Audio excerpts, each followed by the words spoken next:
রবিবার মানেই সকলের মনের মধ্যে একটা স্পেশালের সিক্রেট থাকে যে আজকে কি স্পেশাল হবে, এই একটা সিক্রেট যে রান্না করে তার মধ্যে থাকে, যে বলবো না রবিবার দিনেই স্পেশালটা হবে। এটা তো অন্তত আমার পরিবারে থাকে।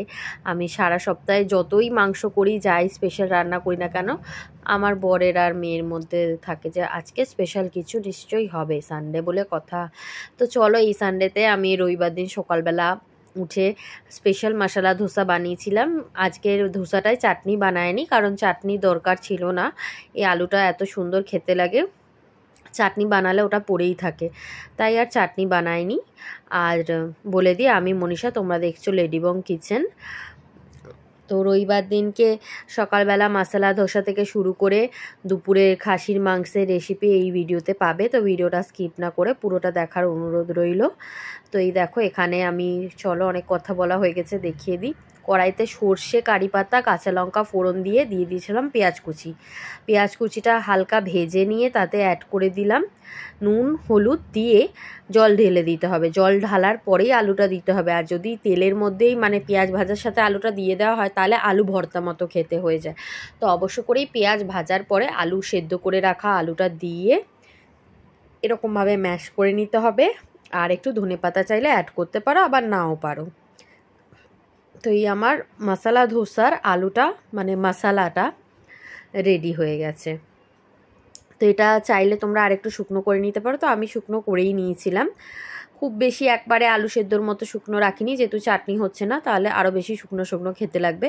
তো আমি যখন পরিবেশন করব দেখাচ্ছি কেমন ভাবে আলুটা রেখেছিলাম। আর এখানে আমার ব্যাটার আগে থেকে রেডি করাই ছিল, তো ওটা একটু পাতলা করে নিতে হবে ধোসা বানানোর সময়। আর মিশিয়ে দিচ্ছি সামান্য একটু সোডা। সোডাটা না মিশলে তোমার মানে লালচে ব্রাউন ব্যাপারটা আসবে না।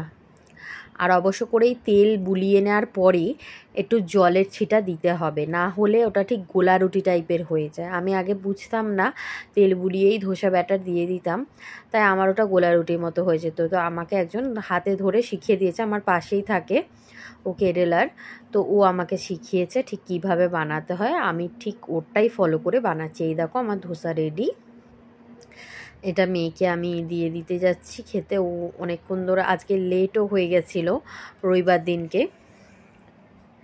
তো তারপরে খাওয়া দাওয়া করে আমরা চলে এসেছি মাংসের দোকানে। অনেক বেলা হয়ে গেছে, তো মাংসের দোকানেই একটাই রান ঝুলছিল। ওখান থেকে আমরা 7:30 মতো নিয়ে এসেছি। তো পুরোটা রান্না করব না, কিন্তু ধুয়ে নেব। আমি একটু গরম জল করে ভালো করে ধুয়ে নিই। অনেকে ধোয় না, জানি না, শুনেছি যে ধোয় না, কিন্তু যতই হোক কাঁচা একটা জিনিস না ধুলে হয়, আর ওতে লোম রক্ত তো লেগেই থাকে। তো আমি ভালো করে ধুয়েই নিই, এতে যদি কারোর মনে হয় স্বাদ চলে যাচ্ছে তাহলে চলে যাচ্ছে। আমি এটা গরম জলে ভালো করে ধুয়ে নিই, কোনো লোম বা ময়লা লেগে থাকতে দেই না। আর এখানে দেখো পেঁয়াজ কুচিয়ে নিয়েছে, ওটা ভালো করে ধুয়ে নেওয়ার পরে কিছু মাংস সাইড করে রেখেছি, আর কিছু মাংস রান্না করব। এটা পেঁয়াজটা কুচিয়ে একটা বড় সাইজের পেঁয়াজ কুচি দিয়েছি, আর দিলাম হচ্ছে আদা রসুন বাটা, ম্যারিনেশনে দিচ্ছি অল্প করে, আর সর্ষের তেল দিয়ে দিলাম, দই। আমি পেঁয়াজ বাটা সাধারণত মাখাই, তো এবারে পেঁয়াজ বাটা মাখালাম না, পেঁয়াজ কুচি মাখিয়েই বানাচ্ছি, তাড়াহুড়োর মধ্যে আছে। আর পেঁয়াজ বাটা দিয়ে অনেকবার খেয়েছি, বাট পেঁয়াজ বাটা মানে পেঁয়াজ কুচি দিয়ে একটু বানানোর ইচ্ছা ছিল, তো বানাচ্ছি এইবারেরটা। তোমরা যারা আমার চ্যানেলে নতুন আছো তাদেরকে রিকোয়েস্ট করছি আমার চ্যানেলটা একটু সাবস্ক্রাইব করে দিও, পাশে থাকা বেল আইকন প্রেস করে দিও। মাংসটা ম্যারিনেট করে রেখে দিয়েছি। আধ ঘন্টা পরে আমি এসেছি আলুটা ভাজতে। আলুটা ভাজতে ভাজতে আমি মাংসের জন্য পেঁয়াজগুলো কুচিয়ে নেব। আলুটা লাল করে ভেজে তুলে নেব।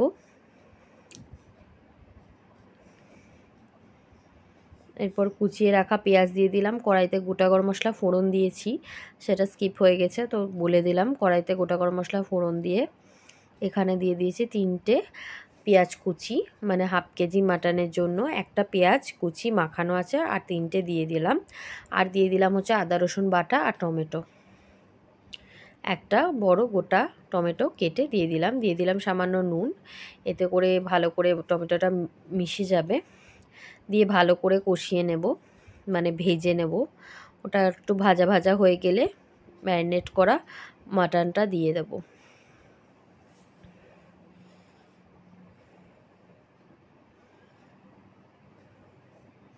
দিয়ে দেবো লঙ্কার গুঁড়ো, যে যেরম ঝাল পছন্দ করো। দিয়ে দেবো হলুদের গুঁড়ো, দিয়ে দেবো জিরে গুঁড়ো 1 চামচ,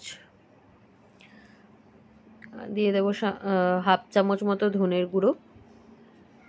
আমি চামচের মাপ বলি না, কারণ সবাই তো একই কোয়ান্টিটিতে রান্না করবে না, তার জন্য আমি চামচের মাপটা বলি না। দিয়ে ভালো করে কষিয়ে নিতে হবে, মশলাগুলো দিয়ে কষিয়ে নিয়েছিলাম। আমি এক হাতে মোবাইলটা ধরে থাকি তো, তার জন্য আমি সেই ইয়েটা দেখাতে পারিনি, আগের স্টেপটা, মানে মশলাটা কষানোর সময়। বাট এটা মশলাটা কষানোর পরেরটাই দেখাচ্ছি। মানে মশলা দিয়ে অনেকক্ষণ ধরে কষাতে হবে, যতক্ষণ এই পেঁয়াজের কাঁচা ভাবটা না যায়। এ দেখো কাঁচা কাঁচা মতো দেখতে লাগছে, তো এটা কষিয়েই যেতে হবে ভালো করে। যখন পেঁয়াজ একেবারে নরম হয়ে গলে আসবে, তারপরেই জল অ্যাড করতে পারবে। অবশ্য করে সেটা গরম জল। গরম জলটা আমি পাশের এই বাটিটায় করে রেখেছি, যে বাটিটা ম্যারিনেট করা ছিল আমি ওই বাটিটাতে গরম জল ঢেলে রেখেছি। আর দিয়ে দিলাম লবণ,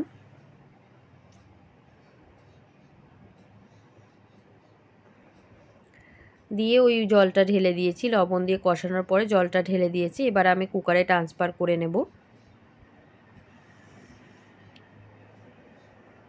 কড়াইতে সেদ্ধ হতে অনেক সময় লাগবে, আর খাসির মাংস কুকারে সেদ্ধ হলেই আমার ভালো লাগে। আর এরপর ভেজে রাখা আলুগুলোও অ্যাড করে দেবো কুকারে ঢেলে নেওয়ার পরে। আর হ্যাঁ, এই দুটো অ্যাড করতে হবে, সানরাইসের মিট মশলা অবশ্য করেই অ্যাড করতে হবে। আমি আগে করতাম না, বাট করার পরে দেখলাম অসাধারণ খেতে লাগে, একটু টেস্ট ডিফারেন্স থাকে। আর এটা হচ্ছে বাড়িতে বানানো গরম মশলা গুঁড়ো। তো আমার খাসির মাংসের থালি রেডি। 4টে সিটি দেওয়ার পরে নামিয়ে নিয়েছি।